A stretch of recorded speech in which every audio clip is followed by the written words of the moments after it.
The Dearborn Independent, June 18, 1921, number 34. Mr. Ford's page. Success looks easy, but it is really the failures that are easy. And yet there are few failures. Few men go far enough to know whether what they attempted, what they saw in their vision, would be a failure or not. They never gave their idea a fair chance. They were simply beaten by the initial difficulties and never got as far as the real problem. What they attempted has often been a success when taken in other hands. If men were not so easily beaten, if they would not give up so readily, if they believed enough in their vision to stay with it to the end, just as they stay with their families, there would be very few failures. It is fear that ails men. Men have their pet fears, and these pet fears, like spinsters' cats and canary birds, rule the house of life. Get rid of them, open the doors, and let them run away. The only communism that ever helped men, and that ever will help men, is the communism of thought and understanding. Our modern life has taken a direction which makes it necessary for people to become acquainted all over again. We form our conclusions of persons and classes apart from them, and as a result, the world is dealing with dummy figures which never existed, and with types of men who are few and unimportant. There was a time when people knew one another more intimately than they do now, and that time is still present in other countries. People knew one another in America when they were more dependent on one another.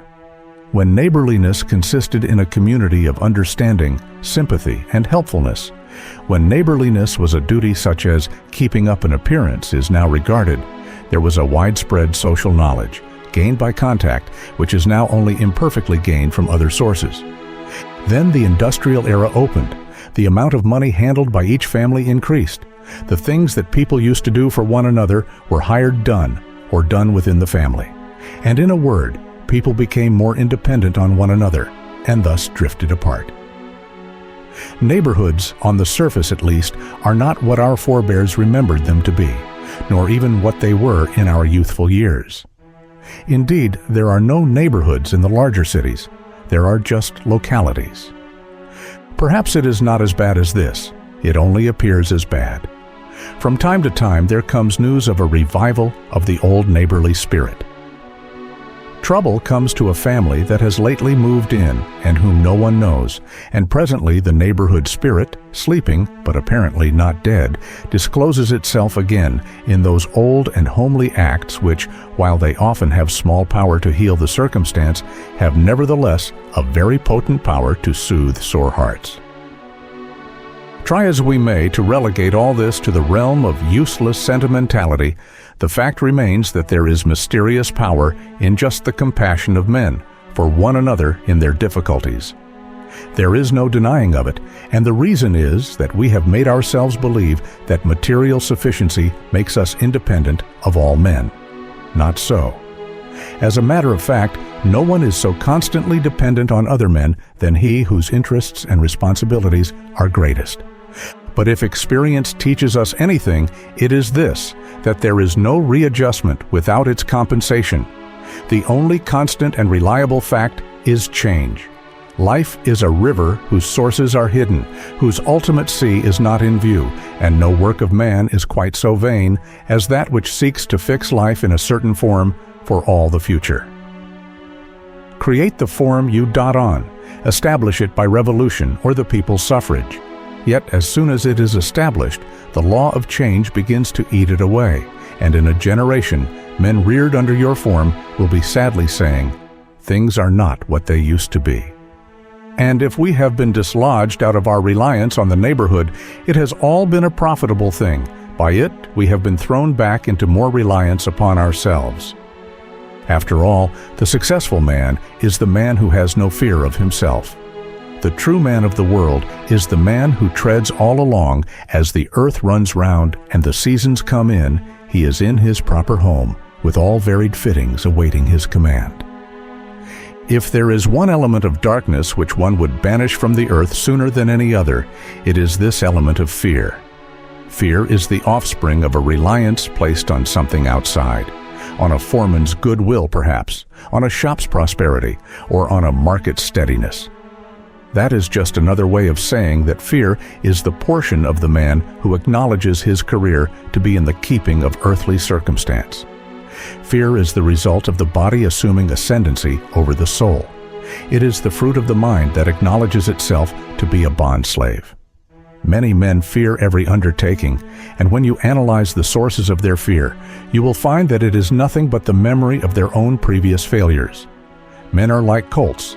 If they are permitted to fail too often, it becomes a habit with them. Colts, however, fail because they are overloaded. Men, because they do not adjust their efforts to obstacles, which was Napoleon's rule. This habit of failure is purely mental and is the mother of fear, and like any other bad habit, it carries a great deal of blameworthiness with it. Men fail, everybody fails, experiment, and the getting of expertness can be achieved by no other means than by items of failure. But to let failure in details or in experiment fix the habit and the fear of failure on the mind is not only tragic, but positively sinful. This habit gets itself fixed on men because they lack vision. That is, they start out to do something that reaches from A to Z of a certain matter. Now, at A they fail, at B they stumble, and at C they meet what seems to be an insuperable difficulty, and then throw the whole task down, beat. They have not even given themselves a chance to fail. They have not given their vision a chance to be proved or disproved. They have simply been beaten by the natural difficulties that attend every kind of effort. It is a very serious thought that more men are beaten than fail. It was not wisdom they needed, nor money, nor brilliance, nor pull, but just plain gristle, plain bone. This rude, simple, primitive power, which we call stick-to-itiveness, is the uncrowned king of the world of endeavor. People are utterly wrong in their slant upon things. They see the successes that men have made, and somehow they appear to be easy. But that is a world away from the fact. It is failure that is easy. Success is always hard.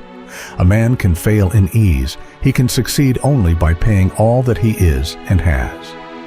It is this which makes success so pitiable a thing if it be in lines that are not useful and uplifting to the people. Men ought to learn not to keep putting their trust into what they deem untrustworthy. If a man is in constant fear of the industrial situation, he ought to change his life so as not to be dependent on it. There is always the land, and fewer people on the land now than there ever was before. If a man lives in fear of an employer's favor changing toward him, he ought to extricate himself from dependence on any employer. He can become his own boss. It may be that he will be a poorer boss than the one he leaves, and that his returns will be much less. But at least he will have rid himself of the shadow of his pet fear, and that is worth a great deal in money and position. Better still is for the man to come up through himself and exceed himself by getting rid of his fears in the midst of the circumstances where his daily lot is cast. Become a freeman in the place where you first surrendered your freedom. Win your battle where you lost it, and you will come to see that, though there was much outside of you that was not just right, there was more inside of you that was wrong. Thus you will learn that the wrong inside of you spoils even the right that is outside of you. A man is still the superior being of the earth. Whatever happens, he is still a man. It may rain tomorrow, he is still a man. Business may slacken tomorrow, he is still a man. He goes through the changes of circumstances as he goes through the variations of the temperature, still a man. If he can only get this thought reborn in him, it opens new wells of water and new mines of wealth in his own being. There is no security outside of himself. There is no wealth outside of himself. The elimination of fear is the bringing in of security and supply.